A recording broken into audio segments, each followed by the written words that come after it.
saudara-saudara dimanapun panjenengan berada.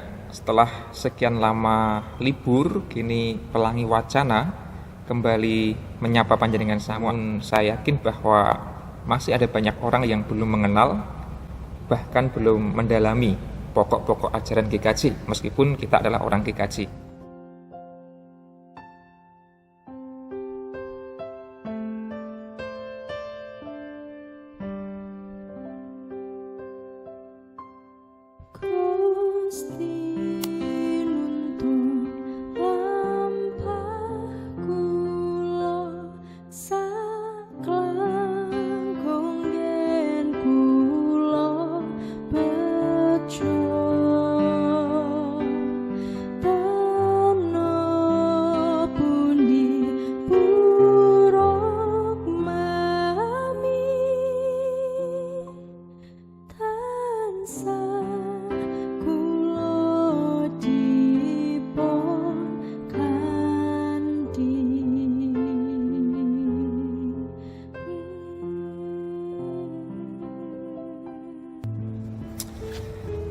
Shalom, saudara-saudara dimanapun panjenengan berada.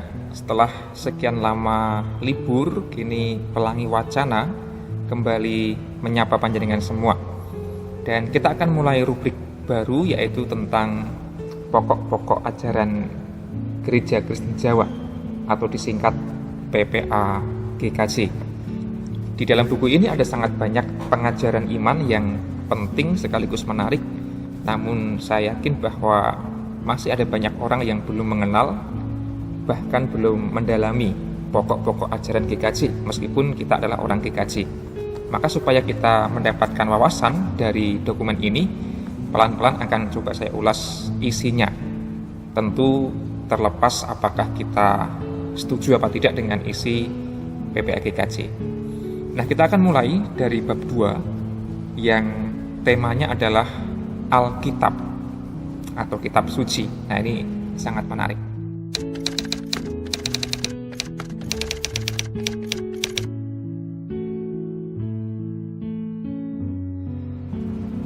Ya, jadi kalau ditanya Alkitab itu apa, barangkali kalau dari kata Alkitab itu, kitab kan berarti buku ya.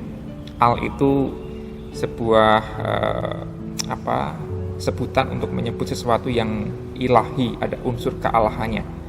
Maka Alkitab kurang lebih berarti buku atau kitab yang bersifat ilahi, atau kitab yang suci, buku yang suci, kira-kira begitu.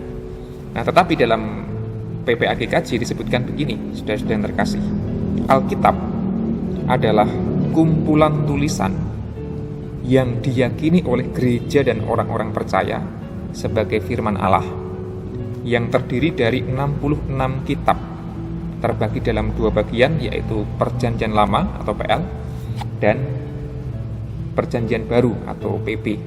PL berjumlah 39 kitab atau 39 buku, dan PP berjumlah 27 kitab atau 27 buku. Total ada 66 kitab atau 66 buku. Maka Alkitab adalah kumpulan tulisan yang diyakini oleh gereja dan orang percaya sebagai firman Allah. Terdiri atas 39 buku Perjanjian Lama, 27 buku Perjanjian Baru. Total ada 66 buku atau 66 kitab. Maka ada yang menyebut bahwa Alkitab itu seperti perpustakaan mini. Ada 66 buku di dalam satu Alkitab itu.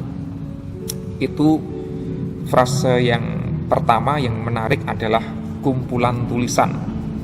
Jadi Alkitab berisi buku-buku, dan dalam satu buku atau satu kitab itu pun ada tulisan yang jumlahnya terkadang tidak hanya satu.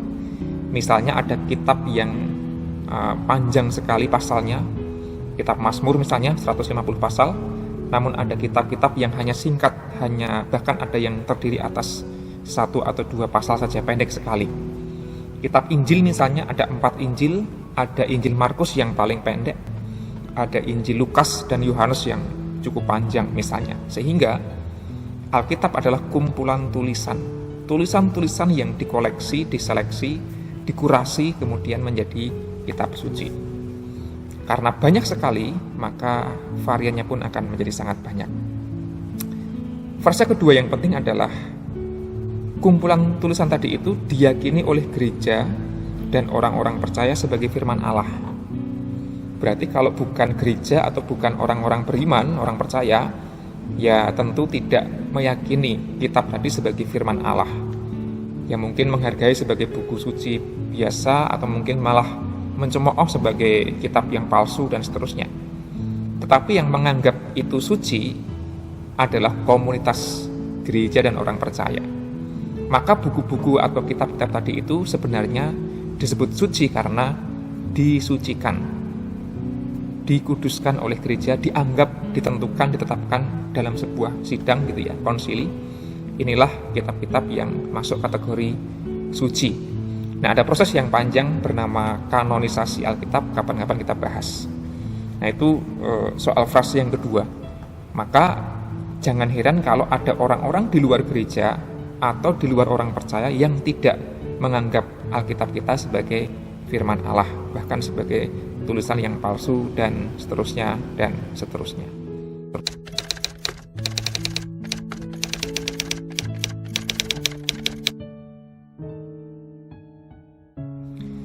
Nah, ini pertanyaan yang menarik. Firman Allah itu maksudnya apa sih? Apakah Gusti Allah bersabda lalu langsung turun sebagai sebuah tulisan atau kitab sucinya itu turun dari langit begitu tulisannya? Atau seperti apa? Nah, PPA GKJ menjawab begini.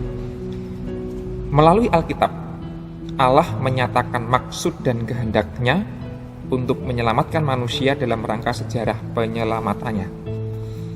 Secara sederhana barangkali saya coba jelaskan bahwa yang dimaksud bahwa Alkitab adalah firman Allah itu bukan pada firman harafiahnya, bukan pada kata kalimat atau huruf-hurufnya yang ansih sebagai firman Allah, tetapi firman Allah adalah pada maksud dan kehendaknya itu apa, dilukiskan melalui Alkitab, diungkapkan melalui Alkitab. Dan firman Allah tidak selalu harafiah, kalimat verbal begitu. Kadang-kadang firman Allah itu, yaitu maksud dan tujuan Allah itu apa, tersembunyi di balik makna teks-teks Alkitab itu. Itulah mengapa dalam tradisi gereja atau orang Kristen sangat lazim atau bahkan harus gitu ya, Alkitab itu dibaca dengan baik dan ditafsirkan atau dicari apa maksud dan kehendak Allah di balik teks itu. Bukan semata-mata dibaca secara harafiah kemudian langsung serta-merta mengatakan ini loh firman Allah. Apa yang tertulis itulah firman Allah. Kadang begitu, tetapi kadang tidak selalu begitu.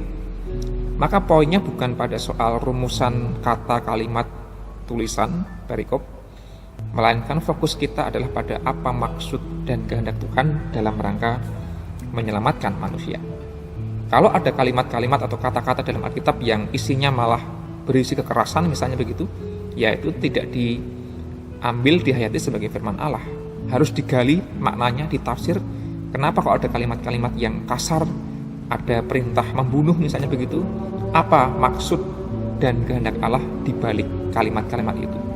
Maka amatlah berbahaya kalau Alkitab hanya dibaca, dipahami secara harafiah.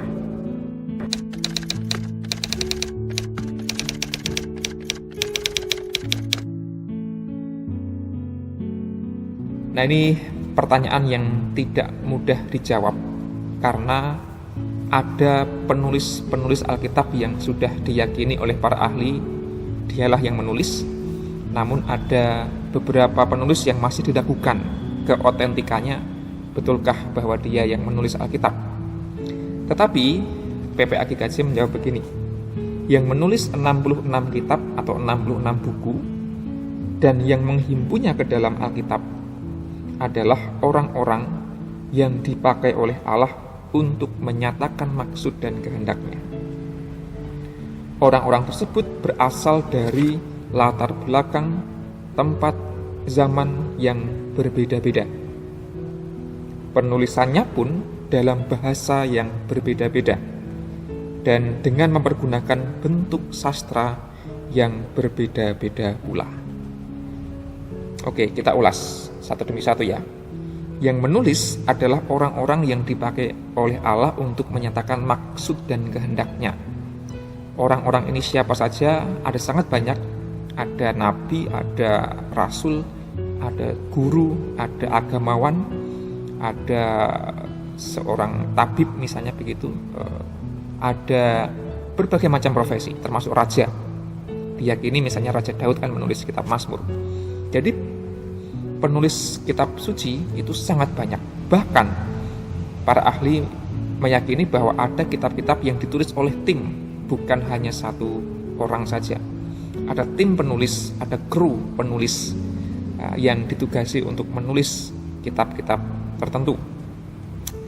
Nah, ini kapan-kapan kita ulas lebih mendalam. Tapi poinnya adalah Alkitab kita ditulis tidak hanya oleh 1-2 orang, tetapi oleh sangat banyak orang. Orang tersebut berasal dari latar belakangnya yang berbeda-beda tadi, profesi, tempatnya juga berbeda-beda, PL sangat beragam, PB juga beragam, tempat dan zaman yang berbeda pula. Maka amat sangat wajar kalau Alkitab itu isinya range-nya luas dan ada banyak sekali ayat atau kitab yang tidak selalu mudah dimengerti karena zamannya pun berbeda, apalagi dibandingkan dengan zaman kita saat ini yang sudah tahun 2025 misalnya begitu, agak sulit memahami sejarah penulisan Alkitab yang ditulis ribuan tahun yang lalu. Juga soal tempat, kita di Asia, di Indonesia, Alkitab ditulis di Asia Barat Daya kuno atau Palestina dan sebagainya, Israel dan seterusnya itu. Sehingga dari jarak wilayah pun sudah amat sangat berbeda. Dan yang terakhir, penulisannya pun dalam bahasa berbeda dengan bentuk sastra yang berbeda-beda. Ada kitab yang kategorinya sejarah, merinci atau menuliskan kisah-kisah begitu. Ada yang berbentuk syair, Mazmur, Amsal, Pengkhotbah, Kidung Agung misalnya begitu. Bentuknya puisi atau syair atau lagu sebenarnya, nyanyian begitu ya. Ada yang berbentuk surat. Kita tahu ada sekian belas surat Rasul Paulus di Perjanjian Baru. Ada yang berbentuk sastra apokaliptik, sastra yang berisi mengintip masa depan gitu ya kira-kira. Misalnya kitab Wahyu atau sebagian dari kitab Daniel dan seterusnya. Bentuk sastra yang berbeda-beda, dipahaminya pun tidak mudah. Ada yang berbentuk uraian hukum, uraian sejarah, nubuat nabi-nabi, syair, puisi. Dan kita tahu bahwa puisi tidak bisa ditelan mentah-mentah, ada makna-makna metafora, pasmon, simbolis, apalagi sastra apokaliptik. Nah, mungkin kapan-kapan kita ulas tentang bentuk-bentuk sastra dalam Alkitab, ini juga menjadi sangat menarik. Nah, itu episode yang pertama ini, Bapak, Ibu, dan Saudara, tentang mengenal apa itu Alkitab. Dan di episode berikutnya adalah proses bagaimana Allah ikut campur tangan dalam penulisan Alkitab, pengumpulan Alkitab, dan bagaimana Roh Kudus juga menolong gereja untuk bisa memahami Alkitab.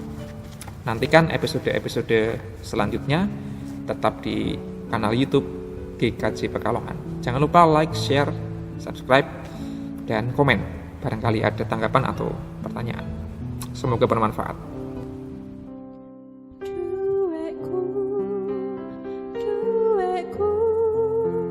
Gusti Yesus pamerta